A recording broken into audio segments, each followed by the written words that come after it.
অনুপ্রবেশকারী ক্যামেরার দিকে তাকিয়ে বুক চিতিয়ে বলছেন যে হ্যাঁ, আমি সব সুযোগ সুবিধা পাই, কন্যাশ্রী পাই, সরকারি প্রকল্প পাই, আমি পাই সব সুযোগ সুবিধে। কে বলছেন? অনুপ্রবেশকারী নিজে।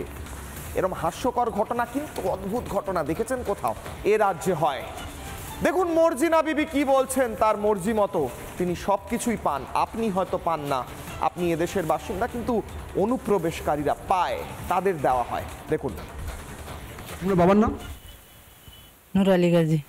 এলাকার লোকেরা তো বলছে এটা নাকি আপনার অরিজিনাল মানে বাবা নয়। না, আমার কাকা আপন। কাকাকে বাবা সাজিয়েছেন? বাবা বলেছিলাম। এখানে আপনি কবে এসেছেন? আমি এখানে এসেছি বন্যার পরে। আপনার বাড়ি বাংলাদেশে কোথায় ছিল? আমাদের বাড়ি, আমার শ্বশুরবাড়ি ছিল বাংলাদেশে। কোথায় ছিল? পারুলিয়া গরুয়াট। আমার বাবার বাড়ি তো এখানে, এই তো ধুজনি খেলে ওই সামনে আমার মামার বাড়ি। তাহলে এলাকার লোক, তাহলে আপনি বলছেন আপনি কাকাকে, তাহলে আপনি মানে কি করে করলেন বাবা? তো আমার আত্মীয় এই সাথে আমার কেউ নেই এখানে। আমার এখানে কি কি সুবিধা পান? এখানে আমি এই লক্ষ্মী ভাণ্ডারটা পাই আর এই রেশন কার্ড।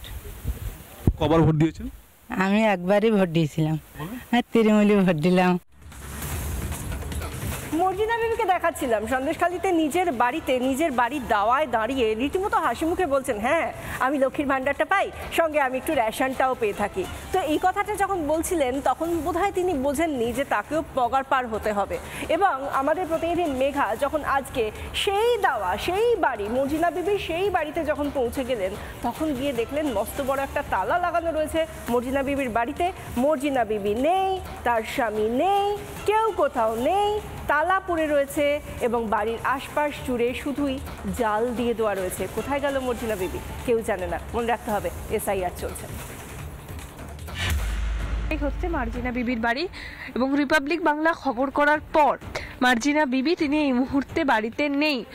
এবং বাড়ির গেটটা একটু দেখানোর জন্য বলবো। বাড়ির গেটে তালা বন্ধ, অর্থাৎ রিপাবলিক বাংলা সম্প্রচারের পরই মার্জিনা বিবি তিনি বাড়ি থেকে এই মুহূর্তে বেরিয়ে গিয়েছিলেন। এবং খাদ্য সুরক্ষা পায়।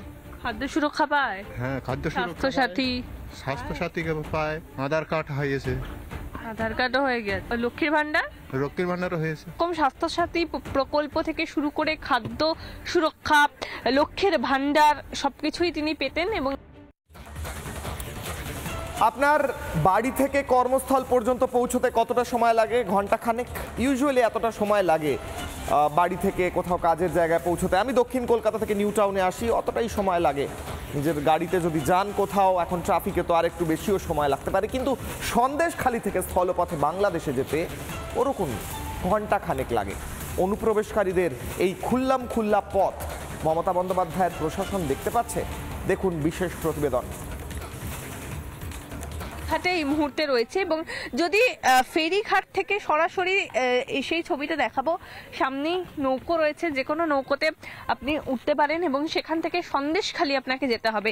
এবং সন্দেশখালী থেকে যদি সরাসরি যাওয়া যায়, এই মুহূর্তে আমি একটু বলবো আসার জন্য, ঠিক এরকম ফেরিঘাটে আসবেন, ফেরিঘাটে নৌকো রয়েছে এবং নৌকো থেকে সরাসরি আপনি সন্দেশখালী যাবেন। সন্দেশখালী, তারপর সন্দেশখালী থেকে বোট ধরতে হবে। কি বলবো? বোট ধরে বলতে হবে কুমিরমারি যাবো। কুমিরমারি আছে বাংলাদেশ। এই সময় প্রায় 2000 থেকে 3000 টাকা করে তারা নেয় অনুপ্রবেশকারী যারা রয়েছেন তাদেরকে ঠিক সন্দেশখালীতে নিয়ে আসার জন্য, ধামাখালীতে নিয়ে আসার জন্য। ভিডিও জার্নালিস্ট আলী হোসেনের সঙ্গে মেঘা, রিপাবলিক বাংলা। কিভাবে মর্জিনা বিবির মতো যারা বাংলাদেশি অনুপ্রবেশকারী তারা আবার বাংলাদেশে পগার পার হয়ে যেতে পারে, তার জন্য তো ইতিমধ্যেই মেঘা আমাদের প্রতিনিধি তিনি দেখালেন সেই গোপন পথ। একটা স্থলপথ রয়েছে, এবার সেই জলপথ, নৌকা রয়েছে, জলপথ রয়েছে, একাধিক রুট রয়েছে। কিভাবে যাওয়া যাবে অল্প সময়ের মধ্যে? একদম সহজ, দেখুন।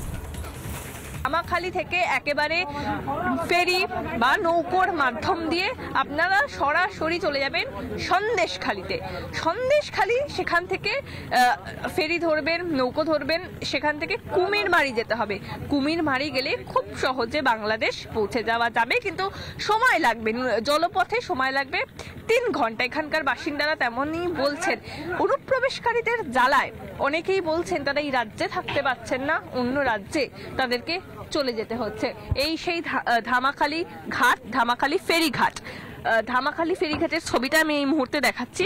এই ধামাখালী ফেরিঘাট থেকে সরাসরি এই জলপথের মাধ্যম দিয়ে আপনারা বাংলাদেশে পৌঁছে যেতে পারবেন এবং নদী পথ ব্যবহার করে এই নৌকো ব্যবহার করে তারা পৌঁছে যাচ্ছে। ভিডিও জার্নালিস্ট আলী হোসেনের সঙ্গে মেঘা, রিপাবলিক বাংলা। নানা ধরনের কন্টেন্ট দেখার জন্য লাইক করুন, শেয়ার করুন আমাদের ফেসবুক পেজ, সাবস্ক্রাইব করুন আমাদের ইউটিউব চ্যানেল। পাশাপাশি অন্যান্য ব্রেকিং নিউজের জন্য অবশ্যই চোখ রাখুন রিপাবলিক বাংলায়।